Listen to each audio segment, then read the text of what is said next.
বিশ্বনবী মসজিদে নববীতে নামাজ পড়ছেন, তিনি আল্লাহু আকবার বলে নামাজ শুরু করলেন, কেরাত পড়লেন, রুকু করলেন, রুকু থেকে দাঁড়িয়ে বিশ্বনবী পড়লেন সামি আল্লাহু লিমান হামিদা, পেছন থেকে সাহাবারা পড়ল রব্বানা ওয়ালাকাল হামদ।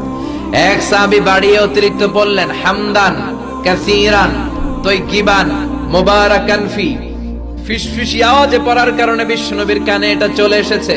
নামাজের পর বিশ্বনবী বললেন আমি রুকু থেকে দাঁড়িয়ে পড়েছি সামি আল্লাহু লিমান হামিদা, তোমরা পড়ার কথা ছিল শুধু রব্বানা ওয়ালাকাল হামদ, কে যেন একজন ফিসফিস আওয়াজে পড়েছো হামদান কাসীরান তাইয়িবান মুবারাকান ফি। কে পড়েছো? দাঁড়াও। কোন সাহাবী দাঁড়ায় না ভয়ে। বিশ্বনবী অভয় দিয়ে বললেন কিছু বলবো না, কে পড়েছো? দাঁড়াও। এক সাহাবী দাঁড়িয়ে বললেন ও নবী আমি পড়েছি। বিশ্বনবী বললেন এটা তো আমি শিখাই নাই, কই পাইলা, কেন পড়ছো? সাহাবী বলে নবী গো, আল্লাহর তাসবিহ অল্প পড়লে আমার পোষায় না, এই জন্য আমি একটু বাড়িয়ে পড়েছি। আল্লাহু আকবার।